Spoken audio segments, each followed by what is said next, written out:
Y bueno, sin mayor demora, presentamos al doctor Lázaro Tarazona, el cual es médico cirujano de la Universidad Industrial de Santander, Colombia. Tiene maestría clínica en medicinas alternativas, medicina tradicional china y acupuntura de la Universidad Nacional de Colombia, y también tiene un doctorado en medicina homeopática del Instituto Británico de Homeopatía.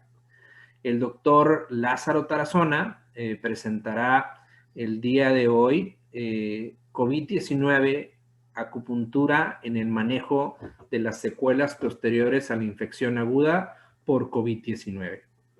Doctor Lázaro Tarazona, le voy a ceder la sesión para que usted pueda proyectar. Un segundo.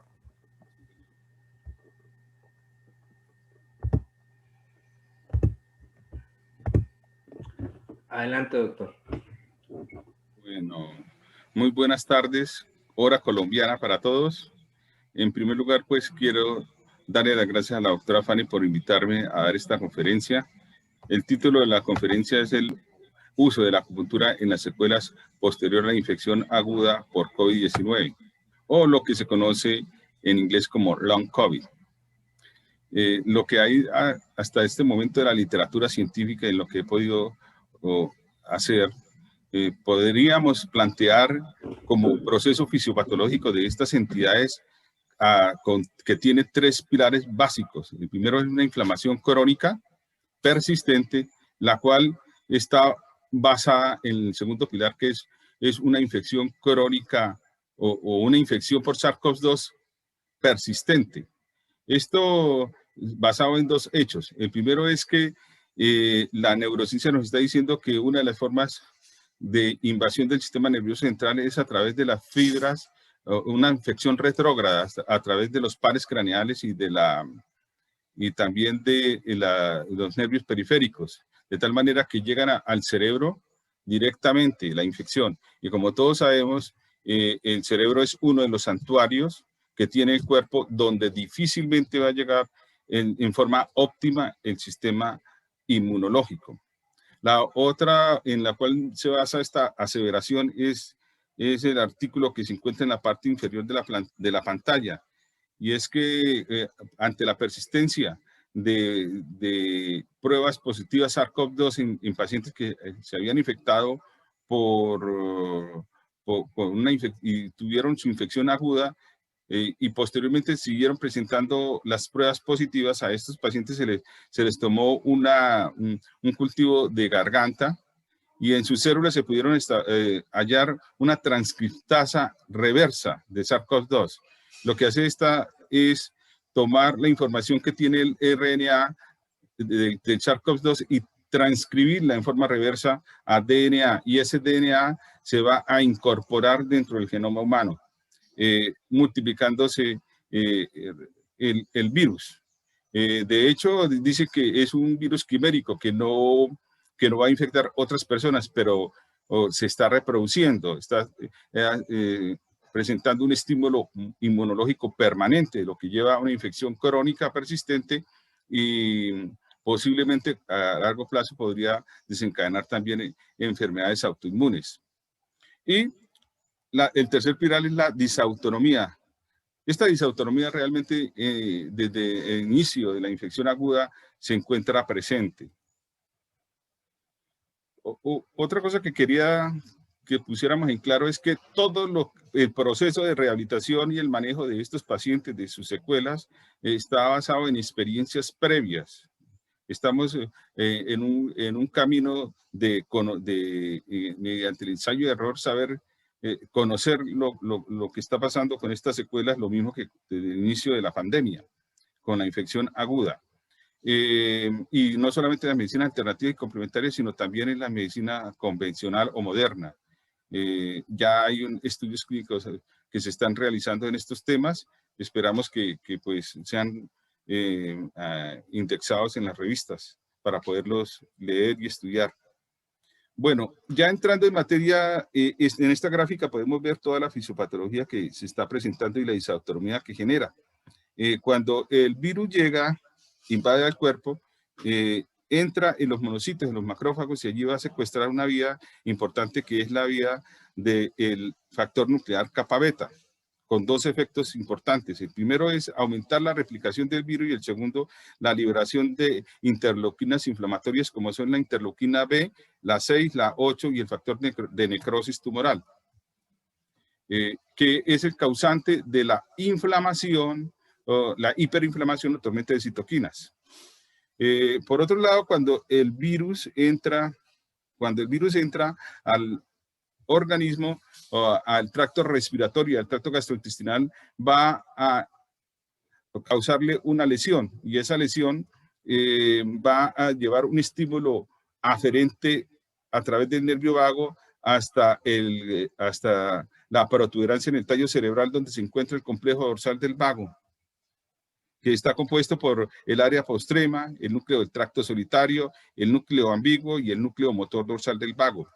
El más importante de estos para mí, en mi concepto, es el núcleo del tracto solitario. ¿Por qué? Porque allí llega la información de la parte emocional de la persona, desde su sistema límbico, ahí llega información también de las funciones cerebrales superiores del lóbulo frontal, llega información de la corteza motora y premotora, de la parte propioceptiva y de la parte neurosensorial externa. En este caso, el estímulo nociceptivo vía aferente vago.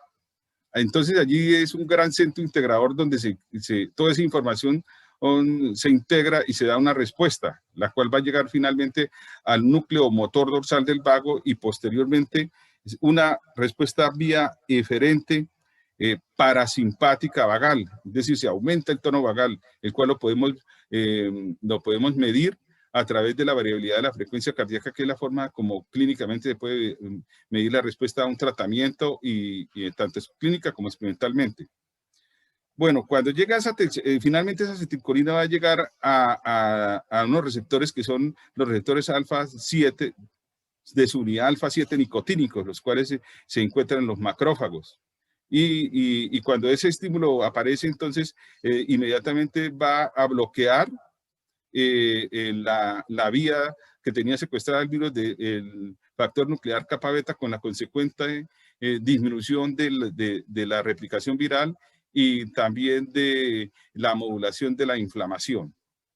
Aquí podemos ver lo mismo como cuando se da ese arco reflejo y se aumenta el tono vagal parasimpático, finalmente va a llegar hasta el ganglio celíaco.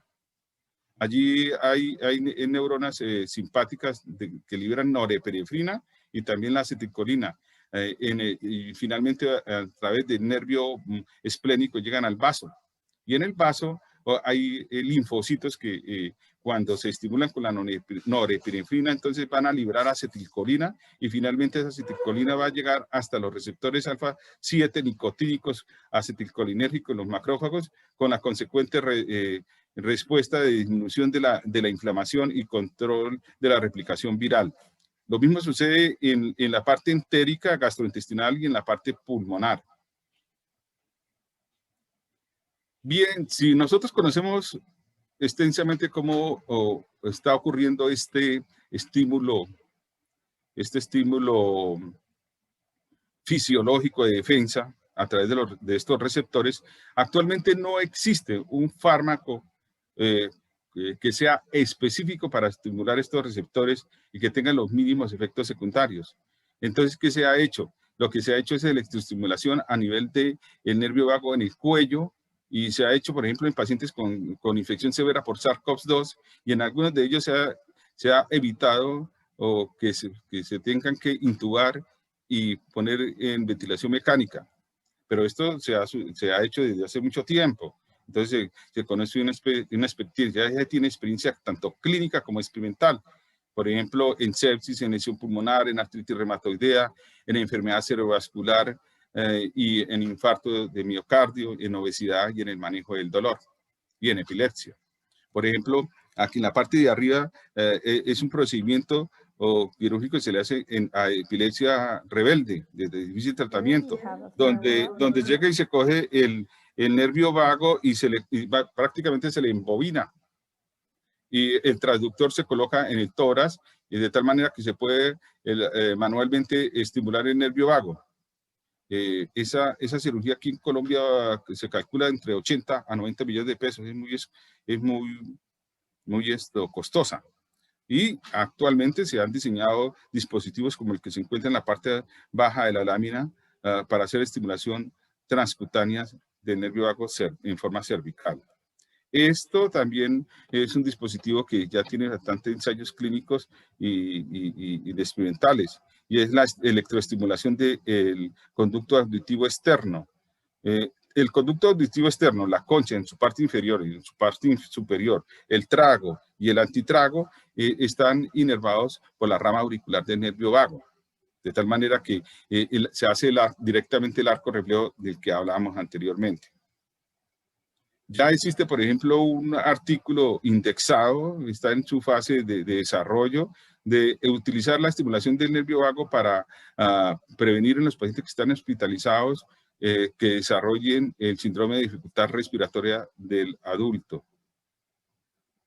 Pero ya, como decía, hay una vasta experiencia en la estimulación del nervio vago, tanto experimental como clínica. Entonces aquí podemos ver que cuando se genera endotoxemia en animales y se le hace estimulación del nervio vago, eso va a atenuar el shock en el animal de experimentación y disminuye también los niveles de factor de factor de necrosis tumoral en suero y en hígado y también en el miocardio. Cuando a las ratas se les liga el ciego y se les perfora, en esas ratas que se le hace estimulación del nervio vago, se le mejora la sobrevida, se le reduce una proteína que es la HMG beta 1, que es una proteína nuclear que juega un papel importante en los procesos de inflamación ante una amenaza infecciosa o inclusive ante una amenaza estéril, como por ejemplo un politrauma. En la colitis, por ejemplo, disminuye la pérdida de peso y mejora los escos histopatológicos en la enfermedad de Crohn. En el choque hemorrágico revierte la hipotensión y le prolonga la sobrevida y atenúa también la liberación de factor de necrosis tumoral en suero. En el caso de isquemia por reperfusión, en la isquemia de reperfusión, por ejemplo, es el causante de mayor lesión en la enfermedad cerebrovascular y también en el infarto agudo del miocardio, y es por estímulo simpático. Cuando hay la estimulación del nervio vago parasimpática, tiene dos funciones. La primera, inhibir el sistema simpático para que no ocurra este síndrome de hiperperfusión sanguínea. Y dos, ese estímulo parasimpático va a permitir que las fibras que estaban isquémicas en el tejido se reparen. Entonces, en forma concreta, en la síndrome de reperfusión, previene la hipotensión, reduce a nivel sérico de hígado y de corazón la liberación de factor de necrosis tumoral. Cuando se hace, por ejemplo, el infarto del miocardio, se reduce la letalidad y lo que yo decía inicialmente, que se reducen los cambios histopatológicos en las fibras del miocardio.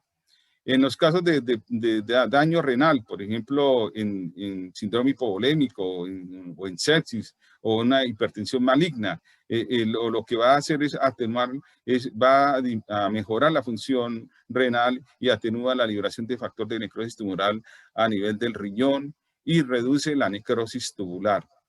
No, perdón, atenúa la injuria del riñón, reduce en el plasma el factor de necrosis tumoral y estas dos cosas, disminuir la injuria, el daño renal y reducir el factor de necrosis tumoral, requiere la presencia del vaso y por supuesto de los receptores alfa-7 nicotínicos de acetilcolina para que haya el efecto.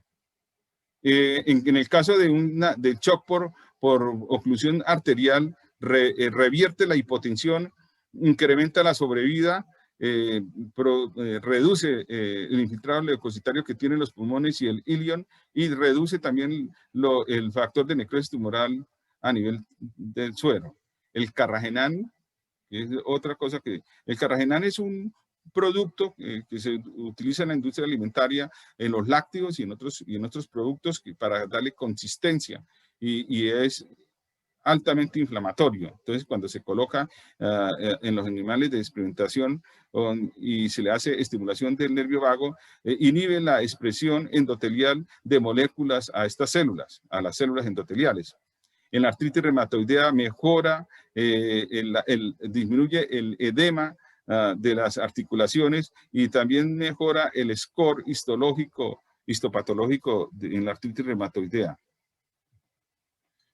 Cuando en las quemaduras disminuye el síndrome de permeabilidad intestinal y mejora la histopatología pulmonar.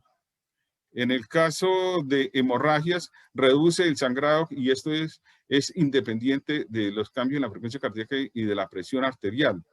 Y incrementa la generación del complejo antitrombina 3. En el caso de ilio paralítico, mejora el vaciamiento gástrico y también disminuye la interleuquina 6 proinflamatoria y el factor de necrosis tumoral peritoneal. Y en el caso, por ejemplo, de injuria, de daño o pulmonar por ventilación mecánica, disminuye, atenúa ese daño del pulmón y disminuye tanto la sustancia P como interleuquina 6 en el pulmón y la interleuquina 6 en el plasma. Entonces, como vemos, hay una gran experiencia ya tanto experimental como clínica en el manejo de esta electroestimulación del nervio vago. Pero hay un pero, y es que el nervio vago es una estructura compleja. El 80% de sus fibras son fibras aferentes, es decir, la que lleva la información de todas las vísceras intraabdominales, torácicas y en el cuello. Y solo el 20% es una vía aferente, o sea, la respuesta parasimpática que da todo ese complejo de arco reflejo del que hablábamos. Entonces, por ejemplo, en este artículo que son de técnicas no invasivas que se están probando en neurocircuitos para tratar enfermedades, literalmente dice que la estimulación transcutánea del nervio vago es imprecisa, que se requeriría técnicas de microcirugía para permitir una estimulación más focal. Para mí esto es como estar en un campo de batalla y tener como herramienta una granada de fragmentación. Por supuesto, le da el blanco, pero también va a estimular otra serie de áreas que de pronto no quisiéramos estimular. Nosotros en acupuntura, afortunadamente, tenemos herramientas para que se comportan como un francotirador en un campo de batalla. Lo que ha hecho la biotecnología, lo que ha hecho el avance en la ciencia biomédica es mirar que lo que estaban haciendo desde hace 2500 años los pueblos asiáticos tenían una validez, pero la validez sí la ha dado la experiencia de esos 2500 años de experiencia clínica.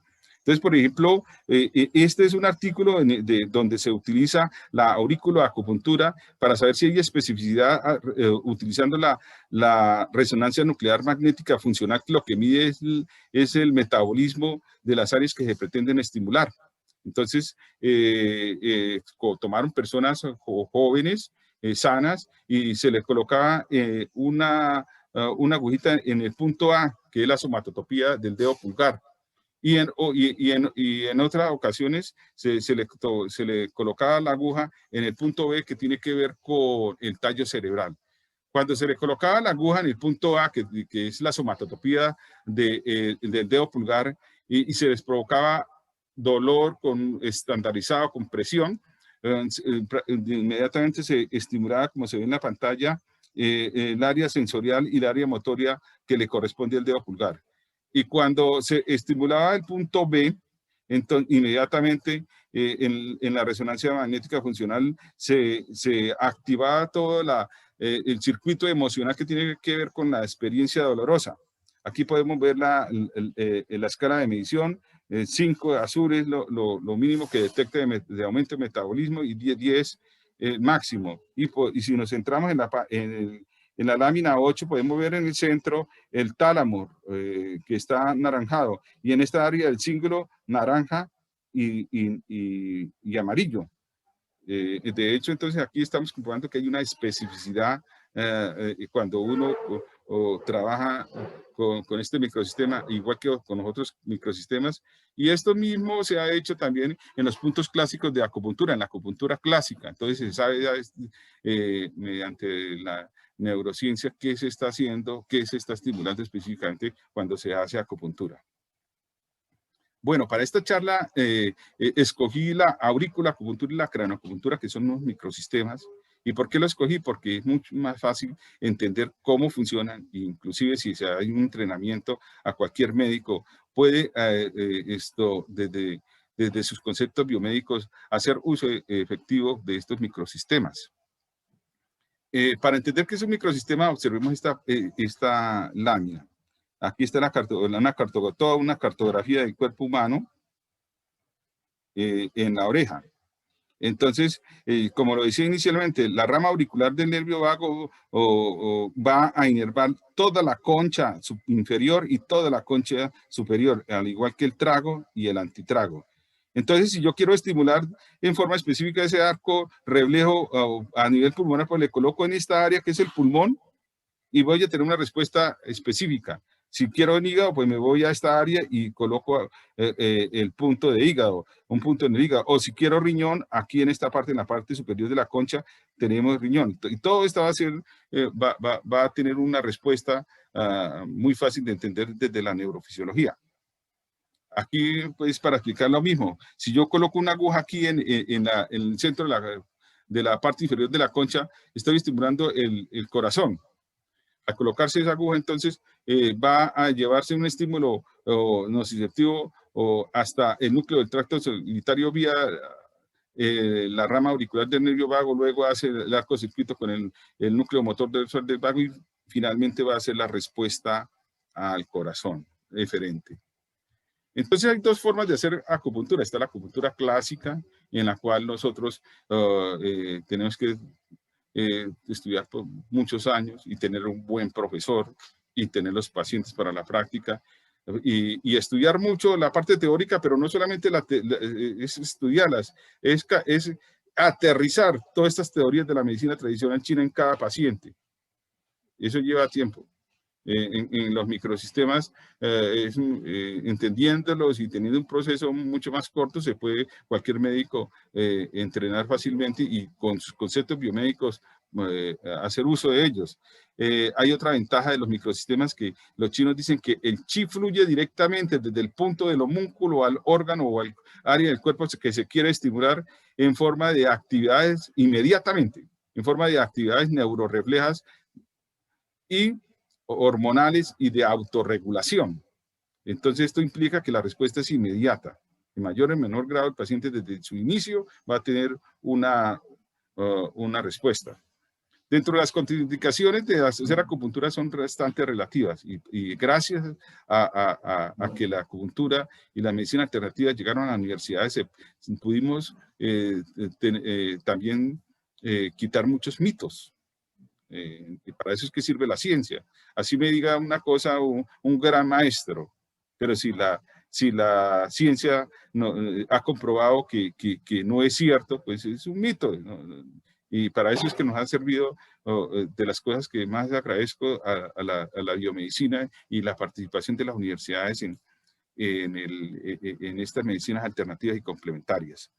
Entonces, por ejemplo, los trastornos de coagulación, se han hecho estudios clínicos en los cuales, aleatorizados, en los cuales pacientes que tienen warfarina, al colocar puntos de acupuntura profundos, tienen igual de riesgo de sangrado a que no tuviera la warfarina. De hecho, yo uso esto mucho, los sistemas de cranioacupuntura para rehabilitar pacientes con neurológicos, por ejemplo, enfermedad cerebrovascular trombótica, que están con warfarina. Yo le coloco las agujas, se quedan todo el día con las agujas y muchas veces cuando hay una enfermera en la casa se las retira ella sin ningún problema.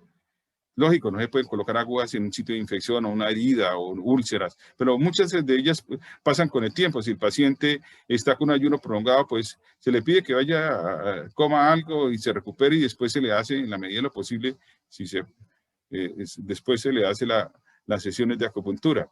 El síncope puntural sí puede haber, o sea, el desmayo o que puede presentar el paciente. Entonces uno tiene que acostar al paciente por lo menos la primera vez o en un sillón cómodo si está haciendo microsistemas de acupuntura, o si está haciendo acupuntura, pues lógico, tiene que ser en una camilla.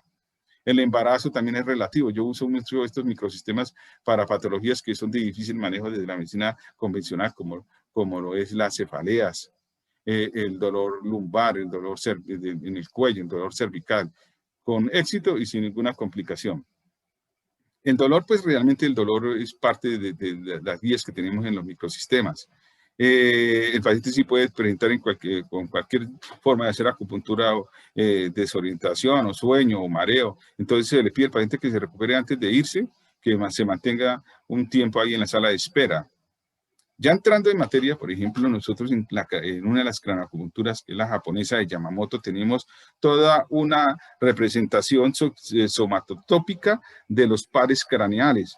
Entonces aquí podemos observar que se encuentran al lado, en disposición de collar de perlas, al lado y lado de la línea media y a 1 centímetro de la línea media. Entonces aquí tendríamos el nervio olfatorio, por aquí en el diestre tendríamos el nervio vago. Lo mismo pasa con la auriculoacupuntura. Aquí tenemos una somatotopía en el centro del nervio vago. Inclusive podemos acceder al sistema parasimpático sacral aquí en este punto. Podemos modular el sistema simpático a través de las fibras preganglionares y posganglionares. Podemos acceder a los ganglios y modularlos a nivel del ganglio cervical superior, medio e inferior, que como lo ven está en la pared de la concha, que está inervado por el nervio vago. Y lo mismo sucede cuando hace una acupuntura clásica. En la acupuntura clásica, desde la neurociencia se han establecido 2 reflejos viscerocutáneos. El primero es un reflejo segmentario y otro no segmentario. Por ejemplo, en los puntos Shu de espalda, ya voy a decir qué es eso, está el reflejo segmentario, y como en cualquier estímulo que se haga a nivel de piel, fascias o músculo, está el reflejo segmentario que interviene el complejo dorsal del vago. Entonces, por ejemplo, los puntos Shu de espalda son unos puntos que se encuentran en la espalda, en el canal de vejiga al lado de la columna, y son puntos a los cuales podemos acceder directamente a las vísceras. Entonces, por ejemplo, si yo coloco vejiga 13, estoy actuando sobre el pulmón. Ese impulso nociceptivo va a viajar hasta el mismo nivel de la médula espinal, luego hace arco reflejo con la asta lateral, que es simpática, y se va a dar una respuesta simpática a nivel de las fibras postganglionares. Y cualquier 4 puntos de la acupuntura clásica. Los más estudiados en la neurociencia son el estómago 36 y el pericardio. Por ejemplo, cuando uno coloca en el estómago 36 una aguja, ese estímulo va a llegar hasta a nivel de L4-S1, y si lo colocamos en pericardio, que queda acá, va a llegar hasta C6 y T1, y finalmente va a llegar esa información hasta el núcleo del tracto solitario y va al complejo dorsal del vago y va a dar una respuesta vagal. Estos puntos se utilizan mucho en problemas gastrointestinales. Entonces, y ahí está la intervención del nervio vago. Bueno, ya entrando en materia, ¿qué he hecho yo en cuestiones de secuelas posteriores a la infección aguda por COVID-19? La parálisis facial. He tenido pacientes después de 15 días de presentar la infección, han presentado parálisis facial. De hecho, tengo una paciente que le pusieron la vacuna de Pfizer y hizo parálisis facial y neuralgia del trigémino ipsilateral. Este artículo que está aquí abajo, que es epidemiológico, nos está diciendo que hasta el 20% o 24% de veces la parálisis facial es el único síntoma de infección por COVID-19. ¿Qué hago en esos pacientes? Entonces, uso de la cranoacupuntura de Yamamoto del nervio vago, que perdón, el par craneal 7, que es el nervio facial, que se encuentra a 6.5 centímetros de la inserción del cuero cabelludo. En el caso de la neuralgia del trigémino, por el par craneal 5, que es el nervio trigémino, que se encuentra a 5.5 de la inserción del cuero cabelludo. Repito, es en disposición de collar de perlas al lado y lado de la línea media a 1 centímetro, donde se encuentran esas somatotopías. ¿Qué más coloco en estos pacientes? Coloco la somatotopía de ojo, nariz y boca, que se encuentran a 1 centímetro al lado y lado de la línea media. Ojo se encuentra a 2 centímetros de la inserción del cuero cabelludo, nariz a 1 centímetro del ojo y abajo a 1 centímetro la boca. Si uno coloca las agujas bien, es decir, en el punto más sensible del área, va a obtener una respuesta inmediata. Es decir, que si yo coloco en el punto boca la aguja, inmediatamente la persona, y uno también lo nota, bota menos el aire por el área comprometida de la boca.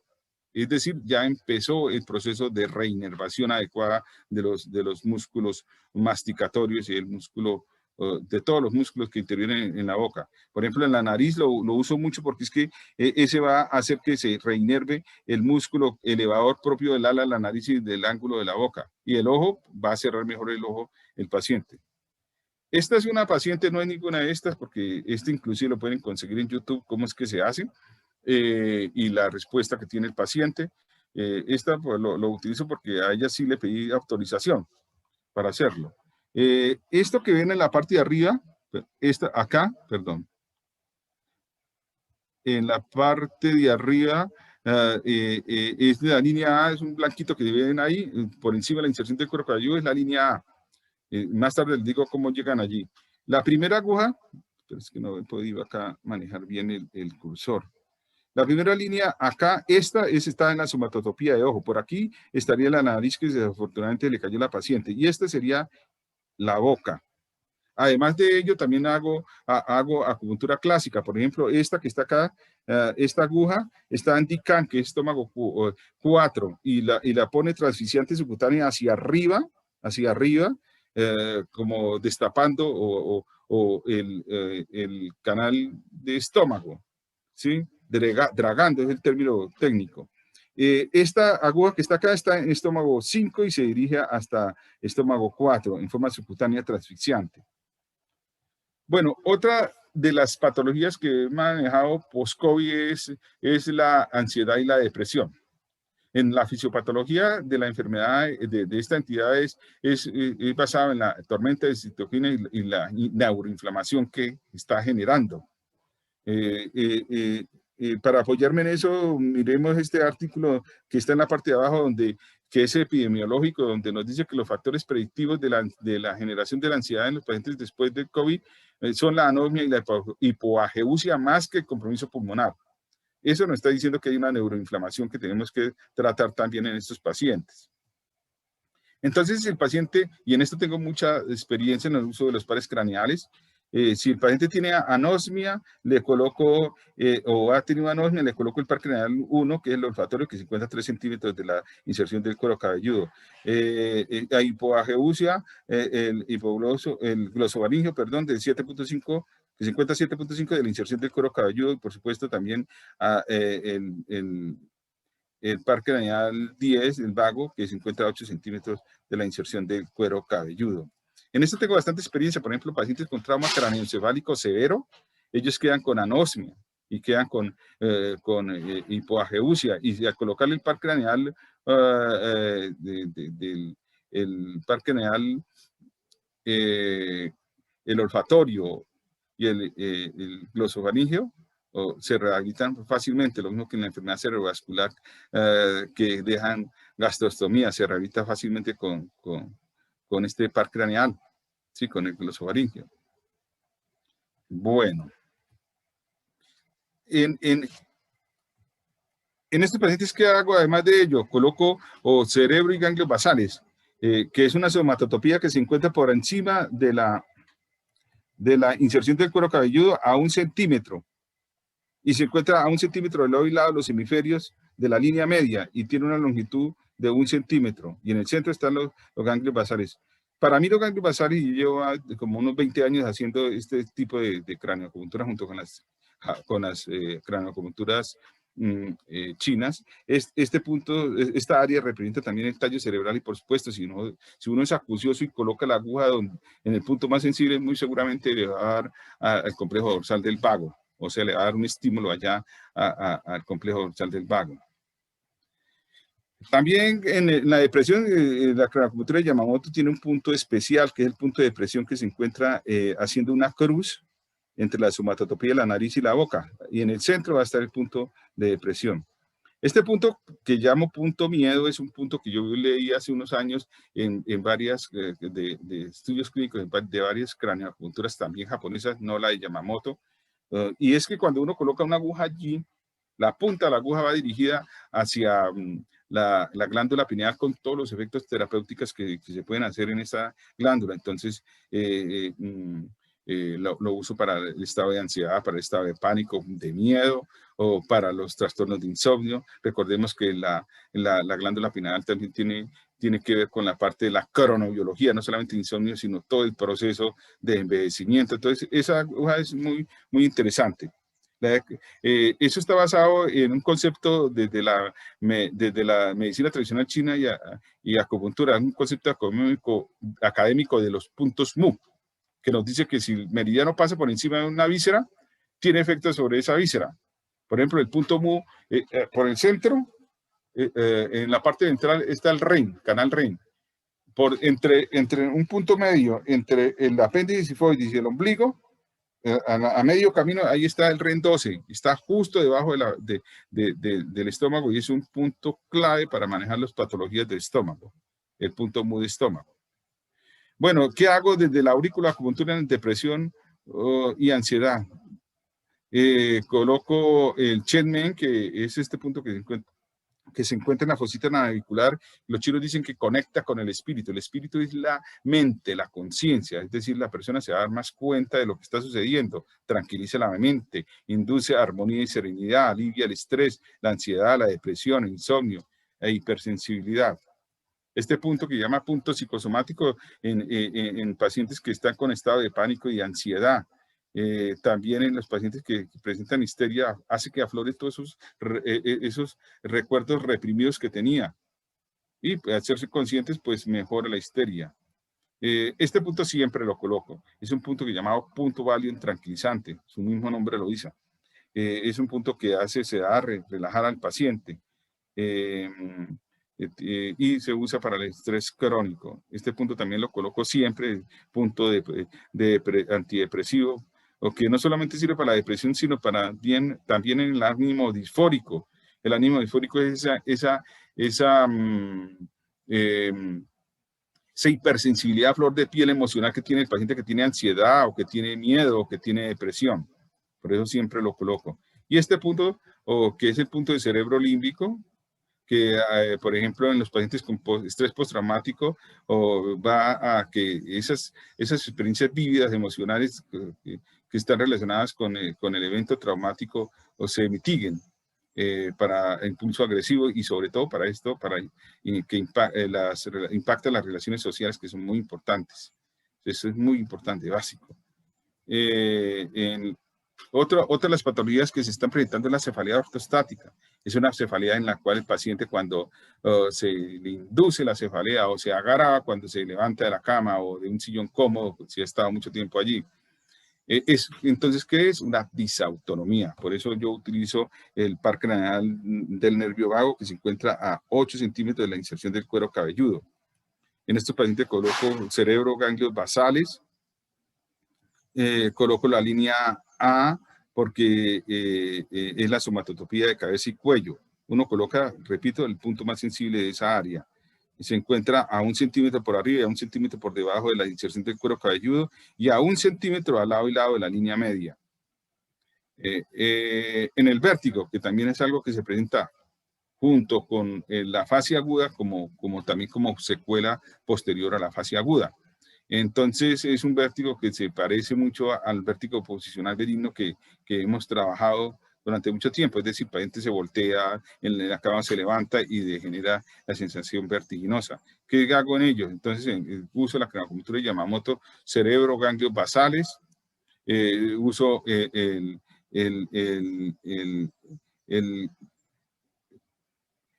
la somatotopía del vestíbulo coclear, que está a 7 centímetros de la inserción del cuero cabelludo. Por ser disautonomía, uso el vago, que está a 8 centímetros de la inserción del cuero cabelludo. Coloco la línea A porque de hecho todo paciente que tiene vértigo quiere estar con su cabecita en una sola posición. Eso lleva a rigidez de cuello y hombro. De hecho, hay una entidad desde la otorrino que se denomina síndrome, vértigo cervical. Entonces, el mismo contracción crónica del cuello va a llevar a vértigo. Esta es la parte más importante, considero que la más importante para el manejo del vértigo es de una cranioacupuntura china, que es la cranioacupuntura del doctor Yao. El doctor Yao es uno de los padres de la cranioacupuntura chinas y a su vez también es neurocirujano. ¿Cómo llegó a esa área? Entonces yo cojo el ápice de la oreja y me voy verticalmente 1 centímetro hacia arriba y luego 2 centímetros al lado y lado. Total del área, 4 centímetros. Ya dice que coloquemos una aguja a los extremos del área como para que se toquen las puntas o dirigidas a tocarse la punta en el centro. Pero cuando el paciente es muy ansioso o tiene mucho vértigo, yo prefiero colocar agujas pequeñitas, por ejemplo, muy agujas de acupuntura de 13 milímetros distribuidas en esa área. Y en la medida en que el paciente va mejorando y tiene menos ansiedad, pues le coloco tal cual como lo dice el doctor Yao. Otro de los grandes síndromes que se está ocasionando es el síndrome de fatiga crónica. El síndrome de fatiga crónica, desde la medicina tradicional china, generalmente es por una deficiencia de qi y de yin, del elemento tierra, es decir, vaso y estómago, y del elemento metal, pulmón, intestino grueso. Yo siempre en todos los pacientes les aconsejo siempre colocar estómago 36 y estómago y REN 4. Esto lo he hecho desde antes de la pandemia, pero me puse a mirar la literatura y encontré este artículo, que curiosamente lo encontré en la revista Nature, del uso de la acupuntura y moxibustión para la fatiga crónica. Es un verdadero que está bien diseñado, con pocos pacientes, pero está bien diseñado. Se lleva en una escala de medición de los 4 síntomas, lo que es la sensación de fatiga, de cansancio del paciente, las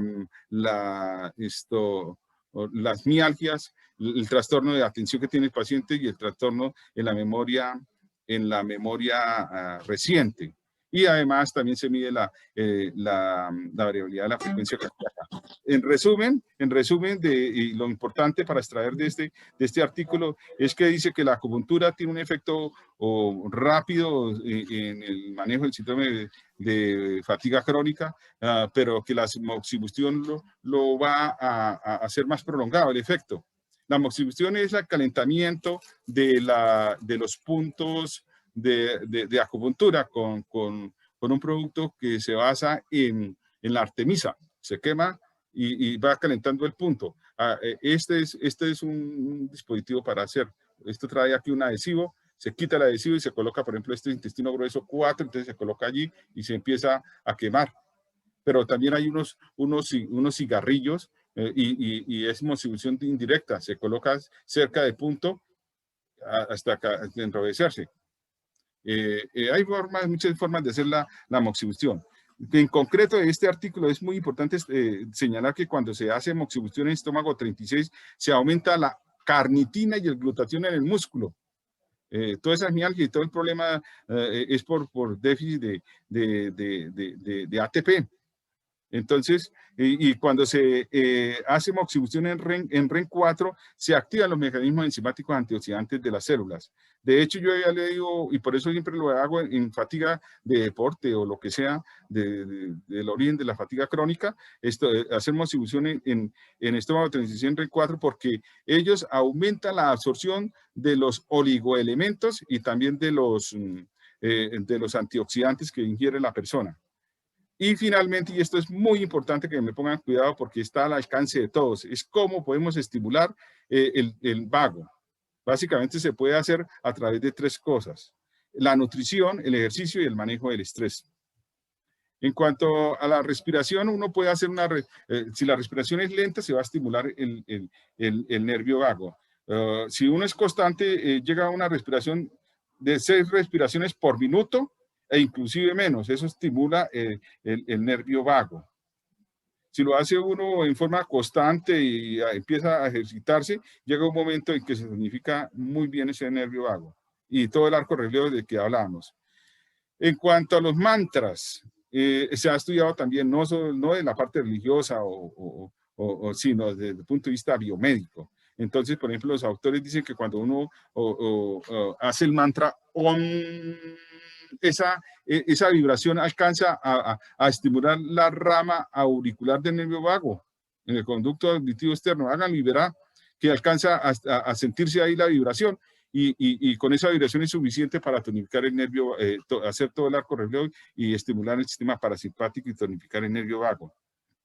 Y los otros mantras que se utilizan en las meditaciones. La práctica de la atención plena, que es simplemente cerrar los ojos, concentrar la atención en la respiración. Si hay algún pensamiento, simplemente dejarlo pasar, o preferiblemente estar en un área donde hayan ruidos naturales, tengamos contacto con la naturaleza. Esa es la práctica de la atención plena y estimula el sistema parasimpático. Las emociones positivas y las conexiones sociales también son muy importantes. Por ejemplo, en este metaanálisis que se utilizaron 148 estudios con un total de 308.849 participantes, se demostró que el 50% tenían más probabilidades de supervivencias que aquellas personas que tienen relaciones sociales más sólidas. La práctica del perdón, la risa. Todo eso estimula el sistema parasimpático y el tono vagal. En cuanto al ejercicio, entonces, por ejemplo, el ejercicio aeróbico, estudios han demostrado que aumenta el tono vagal y aumenta la variabilidad de la frecuencia cardíaca en los atletas cuando se compara con los sedentarios. De hecho, de pronto no es exactamente la cantidad de veces, pero hasta creo que de 7 a 10 veces las personas que hacemos ejercicio tenemos menos probabilidad de infectarnos gravemente por el SARS-CoV-2. Y de hecho, el paciente que es diabético, que es obeso, que es hipertenso, todas esas comorbilidades que aumentan la gravedad del SARS-CoV-2 tienen un tono vagal bajo. Simplemente ejercicios de estiramiento. Aquí lo que necesitamos es constancia y hacer que la gente sea consciente y tome conciencia y sea proactivo en esto.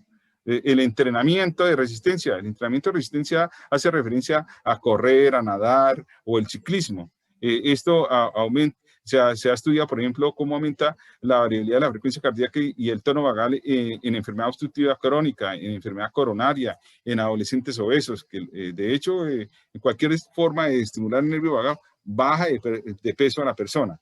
El yoga tiene 3 cosas fundamentales. Primero, la atención plena, el control de la respiración, y los mantras y el estiramiento, los ejercicios de estiramiento. Entonces se dice que cuando uno entrena 1 hora yoga durante un mes, ya de base ha aumentado significativamente el tono parasimpático. En cuanto a la nutrición, 2 aspectos: los ácidos grasos omega 3, el aceite de pescado y los probióticos. Muchos de estos probióticos estimulan directamente las neuronas aferentes en el tracto gastrointestinal del nervio vago. Y la restricción calórica. Se ha comprobado que después de 6 meses de estar haciendo una dieta de restricción calórica se aumenta el tono vagal. Los masajes. Los masajes, por ejemplo, masajes chinos o tailandeses de cuello, cuello y de cabeza, aumentan el tono vagal. Esto es la inmersión en agua fría. Yo pienso que debe ser dirigido por un deportólogo, un médico, bajo supervisión médica. Sobre todo, por ejemplo, si el paciente ha tenido parálisis facial. Recuerden que la parálisis facial se le denomina parálisis agrífora y muchos pacientes por el contraste de calor a frío. Entonces aquí dice que la inmersión de agua fría de 10 a 12 grados en la cara, el rostro, o después del ejercicio, va a activar el tono vagal. Entonces en estos pacientes pues yo no se lo haría. Pero sí, si hay un acondicionamiento se podría. Lo mismo que en los sujetos cuando sumergen de la parte externa hacia arriba en agua, su cuerpo de 14 a 15 grados. La aclimatación en frío, los que viven en áreas altas y fríos y frío, pues están con un tono parasimpático bueno. Este es Wim Hof, el hombre de hielo. El método Wim Hof lo pueden conseguir en YouTube o lo pueden conseguir en Netflix. Él hizo una experimentación con él y con gente que apenas estaba entrenando, colocándose endotoxina de Escherichia coli. Y la respuesta que se esperaba ante ese estímulo de la endotoxina no se dio, tanto en él que tenía muchos años de entrenamiento como aquellos que estaban empezando. Entonces, básicamente o sea, por lo menos lo explica en parte el estímulo, el tono vagal que tienen estos pacientes, estas personas. El hecho de hacerse reflejo nauseoso cuando se cepilla unos 5 minutos en la parte posterior de la lengua, inclusive en forma suave la garganta. El dormir del lado derecho activa el sistema parasimpático. El dormir boca arriba no es adecuado porque baja el tono parasimpático, la actividad parasimpática. Y de todos estos medios de estimular naturalmente el nervio vago, los expertos, los neurólogos nos han dicho que es más que se da mejores respuestas en aquellas personas con pobre tono vagal, obesos, diabéticos, hipertensos, etc. Entonces, ahí tenemos herramientas para ayudar a todas las personas y que tengan un estímulo vagal, un tono vagal adecuado, que nos va a inhibir la inflamación, inclusive la replicación del virus. Muchas gracias. Esta es mi Colombia. Mi Colombia es una tierra hermosa. Para mí es el paraíso terrenal. Para mí, sin ofender a nadie, yo pienso que aquí fue donde Eva y Adán expulsaron. Hay hermosos paisajes. Esto es en Santander. Hay selva, hay nevados, hay lagos inmensos. Esto es en Santander, el famoso cañón de Chicamocha. Cuando el sol le cae, lo llena como un tono plateado, hermoso, cuando uno va por tierra, por este cañón de Chicamocha. Esto es un parque, del parque de Chicamocha, un parque temático, que es bastante visitado por gente de afuera. Esta es mi hermosa Bucaramanga, el sitio donde trabajo, y este es el edificio donde tengo mi consultorio y atiendo mis consultas. Muchas gracias. Thank you very much. Muchas gracias, doctor. Si pudiera dejar de compartir su pantalla. Sí, señor, ya la voy a dejar de compartir. Gracias. Doctor, y gracias por su presentación. Aquí tenemos una pregunta. ¿Sería posible realizar estudios controlados aleatorios o aleatorizados usando acupuntura? ¿Hay estudios publicados para COVID-19? Sí, hay en la literatura de la acupuntura clásica, sí hay, en los mejores motores de búsqueda se puede ingresar y sí hay. De hecho, por ejemplo, yo hice una charla teórico-práctica en un congreso mundial durante la pandemia para tratamiento de enfermedades mentales, de todos los trastornos mentales que están dando en la pandemia. Hay un estudio, todavía no lo han publicado, yo creo que ya casi lo van a publicar, para ver qué tal la seguridad y la efectividad que tiene la acupuntura en el manejo de estos trastornos mentales. Pero hice una revisión completa. Hay esto, por ejemplo, guías de manejo para depresión que están que son de la OMS, ¿sí? Guías de manejo donde se hace una revisión completa del tema con psiquiatras, psicólogos, médicos expertos en acupuntura, epidemiólogos, y sacan esa guía de manejo, ¿sí? Y en todos los campos, en estrés postraumático, se han hecho estudios clínicos aleatorizados. Por ejemplo, me acuerdo de un artículo de que hablaba del manejo de la acupuntura en estrés postraumático después de un terremoto que ocurrió en el año 83 en China.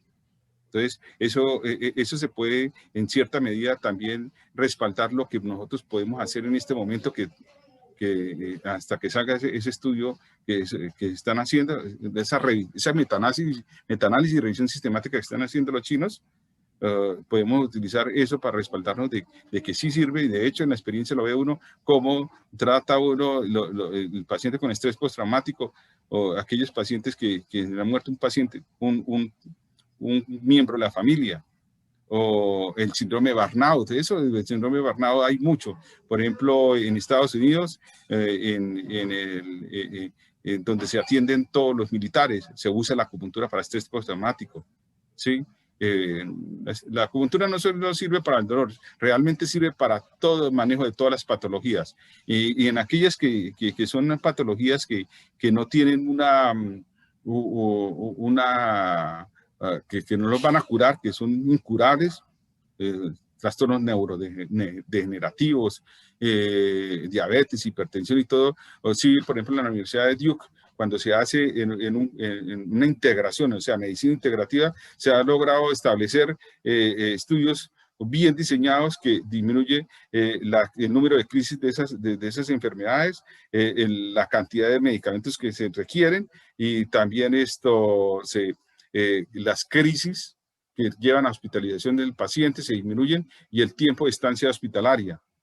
Entonces, eso en todos los campos, en psiquiatría, en neurología, en gastroenterología, en pediatría, en urología, en absolutamente todas las especialidades hay estudios clínicos aleatorizados y de un nivel adecuado, de bajo nivel, pero siempre los hay, y cada vez va a haber mejores